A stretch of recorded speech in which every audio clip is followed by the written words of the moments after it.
Hello les hobbyistes, j'espère que vous allez bien. On se retrouve aujourd'hui au salon de l'Eurelec-Quéruillon pour le festival de la maquette et de la figurine. C'est le premier salon maquette et figurine que moi je fais avec la chaîne depuis l'événement Covid.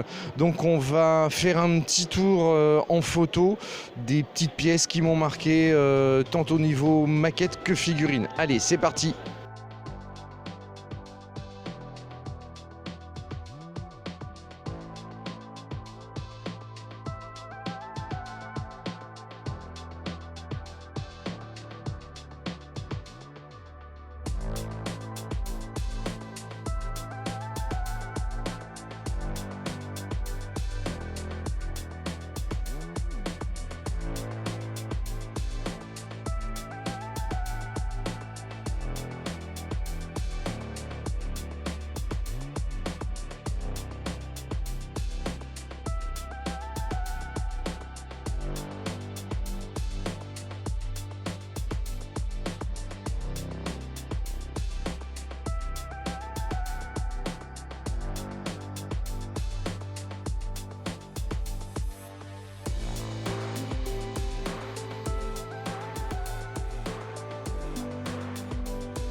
On se retrouve avec Gabriel de Entech, c'est ça? C'est ça, Nurimstech. Nurimstech. Alors explique-nous un petit peu. C'est de l'impression 3D parce que vous voyez, il y a une Lego derrière et ça, c'est des pièces que Gabriel réalise. Parle-nous un petit peu de ton projet. Alors mon projet, c'est simple, c'est créer des pièces pour des personnes qui me demandent quelque chose. Elles vont me dire, par exemple, moi j'aimerais un alien, donc moi je vais essayer de trouver le modèle 3D. Je fais pas les modèles parce que j'ai pas le temps, je peux pas imprimer et les faire. Et après, en fait, la personne va choisir parmi les modèles que je vais proposer. Et en l'occurrence, là, la reine qu'on a là, c'est une commande d'une personne. Et elle avait vraiment voulu avoir sa peinture personnalisée bleue comme elle le voulait, avec ses reflets. Et donc j'ai fait en fonction du client et je fais tout. Ça veut dire que je peux très bien imprimer des pièces et les peindre ou imprimer sans peindre. Donc non seulement tu imprimes pour les clients, mais tu peins aussi s'il faut. Voilà, c'est ça, j'imprime, il y a le traitement, le nettoyage, il y a toutes les jointures à combler avec de la résine. J'utilise une autre résine époxy standard. Je ponce. Je finis le traitement et après je passe à la peinture avec toute la peinture jusqu'au vernissage, quoi. Oui, parce qu'on n'y pense pas, mais l'impression 3D, c'est pas seulement imprimer son motif, c'est aussi préparer les supports, le nettoyer après et le stage de peinture, le stade de peinture évidemment après. Voilà, tout à fait. Et là, par exemple, là on a un modèle, une petite figurine, il y a tous ces supports là pour l'imprimer. Ça représente en moyenne, ça représente 30 à 40% du temps de travail en fait. Non, de la résine utilisée. D'accord, de la matière. Le temps de travail, ça dépend de la complexité de la figurine. Si on a une figurine simple comme ça, le logiciel a quasiment fait tout le travail. J'ai qu'un petit peu de trucs à rajouter par-ci par-là, en fonction de mes connaissances à moi. Oui, c'est ce que tu m'expliquais tout à l'heure. En fait, c'est qu'il faut rajouter quelquefois des supports parce que tu estimes qu'il y a une certaine fragilité au niveau de la base de la figurine ou des choses comme ça. Et toi, par contre, tu corriges, on va pas dire les erreurs du concepteur, mais tu corriges un petit peu ce qui pourrait être amélioré pour avoir une figurine vraiment parfaite, quoi. Voilà, c'est ça. En l'occurrence, là, une fois que le logiciel m'a sorti ça, moi, je vais rajouter dans toutes les zones rouges dangereuses et c'est vraiment un travail qui se fait... C'est à force de comprendre qu'il y a des zones qui sont vraiment fragiles et suivant comment ça s'imprime, la durée de l'impression joue aussi beaucoup. Sur les impressions longues, on va avoir les supports qui vont avoir tendance à bouger lors de l'impression. Il faut prendre tout ça en compte et ça, c'est uniquement avec l'expérience. Donc parfois, on imprime des pièces pendant 17 heures et au bout de 17 heures, on se rend compte qu'elle est bonne à jeter. Oui, donc il y a la perte de la matière, le temps de travail qui est perdu, voilà. Donc là j'ai sélectionné ces deux pièces-là parce que c'est des pièces que, non seulement, c'est les licences aliens, c'est des licences qui sont magnifiques, hein. Et les pièces en plus sont magnifiques parce qu'il y a un très très beau travail. Tu travailles à l'aéro, et pinceau? Ouais, les deux. Je travaille aérographe et pinceau. Le fichier, tu le trouves, tu l'achètes. En fait, c'est une licence d'exploitation que tu achètes. Voilà, alors contrairement à quelqu'un qui va acheter un modèle sur un site, qui va le payer une trentaine de dollars, parce que c'est souvent en dollars, moi je vais payer ça plus en fait l'extension qui me permet de produire et de revendre et aussi de modifier. Quels sont tes types de production majoritaires? Tu fais beaucoup de grosses pièces comme ça, ou j'ai vu que derrière tu fais un peu de Wargames, tu fais aussi un petit peu, il y a des Pikachu là qui sont adorables. C'est quoi la majorité de tes pièces fabriquées? Ça dépendra du modèle en fait. Si je trouve un modèle qui va me parler, j'en ai beaucoup moi que j'ai acheté moi sans qu'on m'ait demandé de les acheter, et ça va dépendre de la qualité du modèle. Si je vois que ça sert à rien de l'imprimer en grand parce qu'on va perdre en qualité, je l'imprime de la taille qui m'est fournie. Mais en général, c'est souvent le modèle lui-même qui fournit la taille d'impression, puisqu'il est déjà dans une taille préconfigurée. Au niveau du matériel, parce que moi je suis un novice total, je sais qu'il y en a parmi nos abonnés qui sont très calés là-dedans, je fais un petit big up à Abel. Donc là on avait, alors dans le fond, je sais pas si vous allez voir, mais dans le fond on a une imprimante, alors on l'a pas déplacée parce qu'elle est en train de tourner, elle est en train de fabriquer en ce moment. Donc tu utilises une imprimante évidemment, on a cet appareil là qui est en fait un nettoyeur de machine à laver. Alors on a deux fonctions, on a la fonction de nettoyage avec la cuve d'alcool, le panier qui permet, et ensuite ça remue et ça nettoie, et après j'enlève tout ça, je mets un petit plateau en verre et on a la fonction de séchage, de curing, avec des LED UV qui vont solidifier la pièce une fois imprimée pour vraiment finir de la... Oui, parce qu'en fait c'est de la résine liquide que tu utilises et c'est séché uniquement avec de la lumière, donc soit de la lumière naturelle, soit de la lumière artificielle des LED. Mais la différence... Encore une fois, on en revient au LED, au RGB les gars, on en revient toujours au RGB. Le truc c'est qu'avec on peut laisser par exemple une grosse pièce sécher naturellement avec le soleil, mais le problème c'est que toutes les petites zones, le problème d'un séchage lent par le soleil, c'est que ça risque de courber les pièces en fait. Toutes les pièces qui seront un peu fines vont se courber, vont se rétracter en fonction de là où elles sont le plus exposées. C'est pour ça que ces machines-là envoient un faisceau intense, mais sur des durées de 3 minutes. Donc comme ça, la pièce, elle bouge pas, elle est séchée, elle bouge plus quoi. Elle est solide. Après, elle est considérée comme cassante. Ici, il y a le plateau et ici, vous avez les LED. Quand elles s'allument, il y a 2 rangées de LED différentes, de longueurs d'onde différentes. Et en fait, le plateau tourne et fait sécher la pièce par une exposition à 360 degrés. Et donc c'est l'intensité qui fait que la pièce ne va pas se tordre sur les parties fines. C'est l'intensité et la durée en fait aussi d'exposition. D'accord, donc plus ça solidifie. Donc moi, toutes les pièces qui sont à peindre, je les sous-expose pour qu'elles restent flexibles, de façon à ce que quand la peinture, si jamais on appuie un peu fort, que ça casse pas. Sinon, c'est très cassant. Et la pièce reste robuste, et même plus robuste, légèrement flexible que trop. Quand elle est trop durcie, elle devient vite cassante. Par exemple, ces pièces-là, j'ai pas voulu les durcir à fond parce que voilà.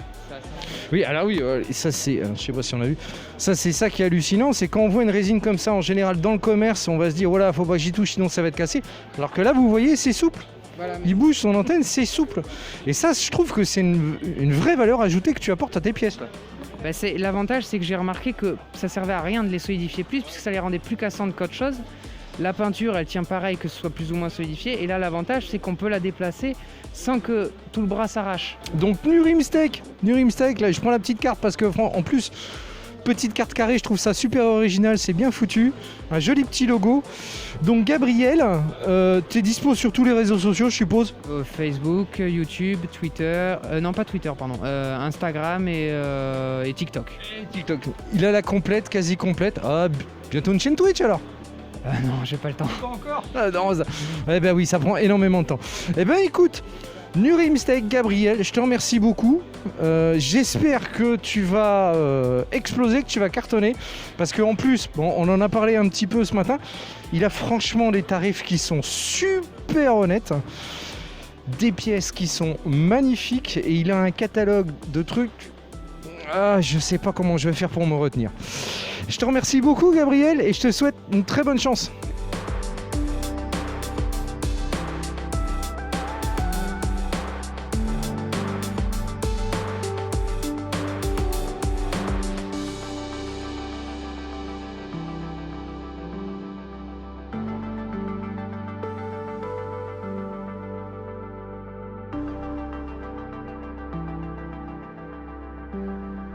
On se retrouve avec une joyeuse bande d'allumés qui sont...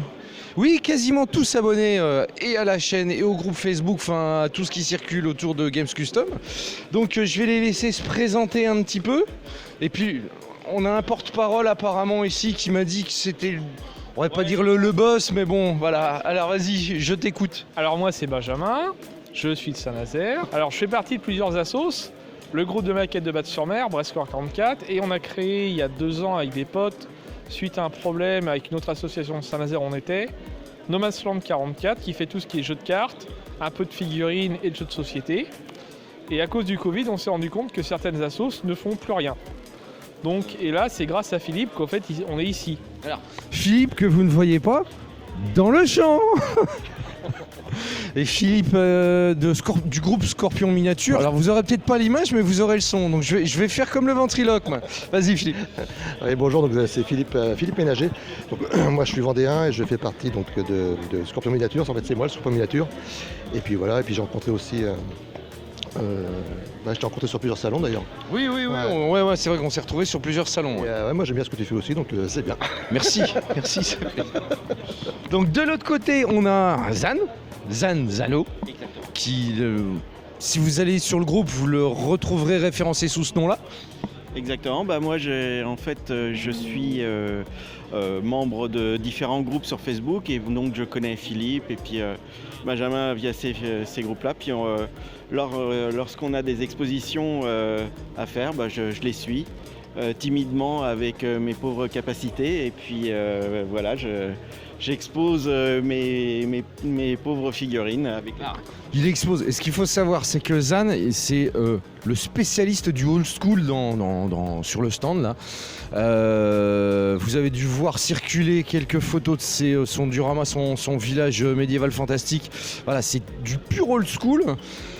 Avec des couleurs bien flashy comme on aimait bien à l'époque de Warhammer Battle 94-95. Ça sent bon la nostalgie. Et tout au bout, on a... Simon Clément, mais sur Facebook on me connaît plus sur le pseudo de Sirius. C'est ma 3e expo avec les Joyeux Lurons là, que j'ai rencontré à ma première expo à Bas-sur-Mer à laquelle Benjamin m'avait invité. Donc je fais pas partie d'association spécialement, mais je joue beaucoup à Blood Bowl, un peu moins à Warhammer, mais j'ai une grosse collection dans les deux gammes. Je fais un petit peu de Bolt Action où j'ai pareil beaucoup de parachutistes anglais, et puis en dehors de ça je gère sur Facebook 2 groupes assez importants entre guillemets, parce que il y a le groupe Warhammer France 40K où il y a à peu près 11 000 membres, et puis le groupe Blood Bowl francophone qui est super, et si vous jouez à Blood Bowl, voilà, c'est un super groupe, donc il pourra en témoigner, je pense. Oui, si, ça c'est. Je me suis pas encore fait jeter de ce groupe-là en postant quasiment tous les 15 jours dessus, donc c'est un très très bon groupe. Voilà. Mais ce qui est marrant, c'est que vous êtes tous ensemble sur le même stand, alors que vous êtes tous d'univers, enfin, d'endroits différents. Oui, c'est ça qui est bien avec la figurine. Et même dans les expos, c'est que le monde est tout petit et qu'on fait tous au fait des choses, on s'est tous connus via Facebook.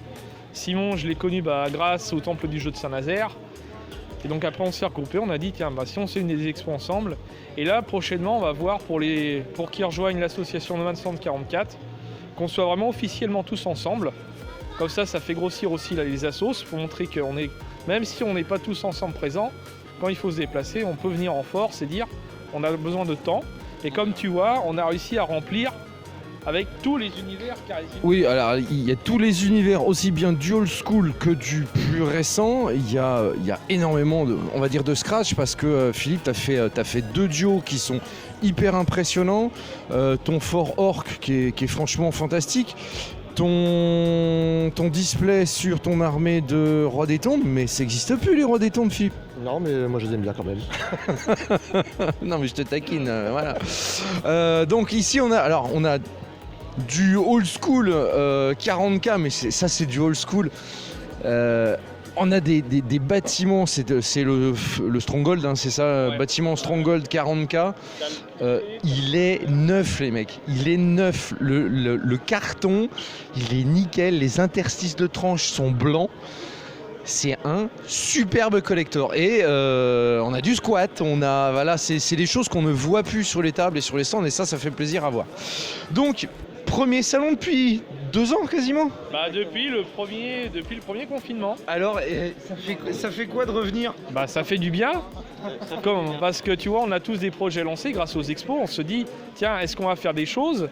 C'est ce qui nous a motivés. Moi, j'ai mis 1 mois pour faire la table. Après, on a Zan, ça fait un petit moment, on en parlait, qui nous montrait ses projets de table, en sachant que Zan peut nous faire quelque chose de plus gros. Ouais, c'est ça.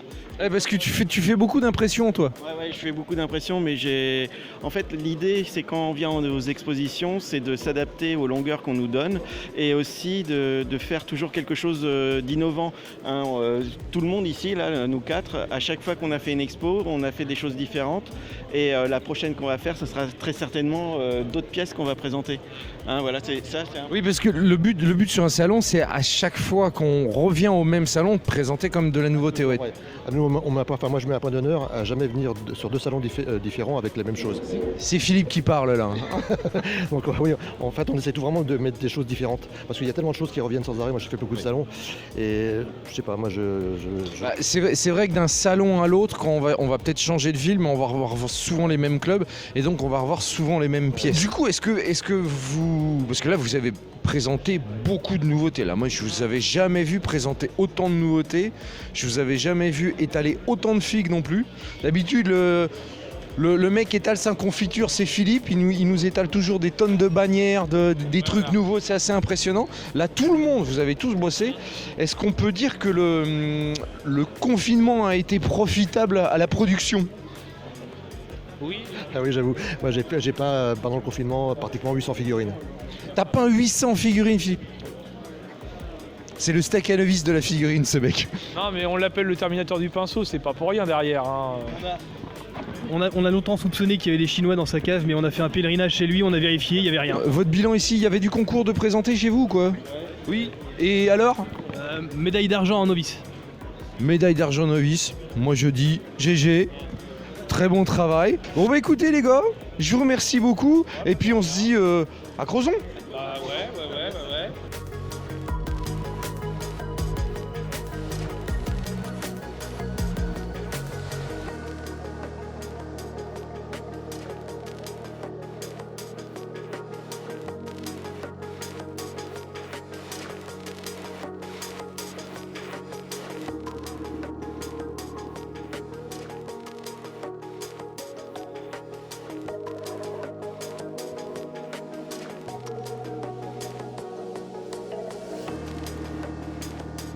On se retrouve avec Bertrand, le président du MCK, Maquette Club Carillonnais, j'ai pas écorché le nom, c'est bon, pour faire le bilan du salon à bientôt un petit peu moins d'1 heure de la fermeture.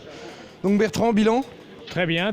Donc ce salon, le premier après un Covid de 2 ans, un arrêt de 2 ans, nous permet d'avoir un grand public et beaucoup d'exposants.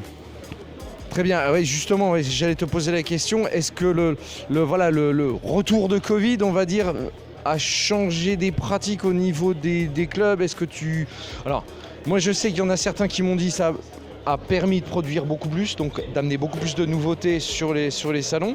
Par contre, est-ce qu'au niveau de la fréquentation des exposants et des attitudes des exposants, tu as vu un changement? Eh bien c'est simple, les exposants, ils ont tous la banane. De ce fait-là, ils sont tous contents de revenir, de se retrouver entre eux et avec le public qu'on a la chance d'avoir. Ben voilà, c'est exactement ça, c'est que ça fait 2 ans qu'on n'a pas fait un seul salon, on se retrouve un petit peu, je vais pas dire perdu, mais c'est vrai que quand tu as balancé l'annonce du salon ouvert, moi je me suis tout de suite précipité et c'était pareil pour tous les autres clubs? Ah oui, c'était pareil et même le problème c'est qu'il a fallu qu'on réduise le nombre d'exposants parce que tout le monde voulait venir parce que c'était le premier. Voilà, bon bah c'est impeccable. On a eu plus de visiteurs que par rapport aux années classiques ou parce que j'avais entendu ça sur certains salons que le phénomène Covid avait encouragé les gens à beaucoup plus se déplacer sur ce genre d'événement? Non, je ne dirais pas ça, je dirais qu'on a perdu autour de 10%, mais c'est peut-être pas dû au Covid. Eh ben écoute Bertrand, merci beaucoup, génial. Encore une fois, merci pour ce salon, comme d'habitude, à chaque fois que je viens, c'est toujours aussi agréable. On retrouve les copains, on retrouve une bonne équipe. Donc n'hésitez pas à venir au salon de l'Eurelec Carillon. L'année prochaine, c'est toujours au mois d'octobre, dernier week-end d'octobre en général. Voilà les hobbyistes, le salon va se terminer. Moi je vous dis à très bientôt. N'oubliez pas comme d'habitude, si vous avez des questions, vous postez dans les commentaires en bas. Vous n'oubliez pas de liker, vous partagez partout à travers la planète. Et puis vous n'oubliez pas, si ce n'est pas encore fait, de vous abonner en cliquant sur le petit rond qui va s'afficher ici. Salut à tous!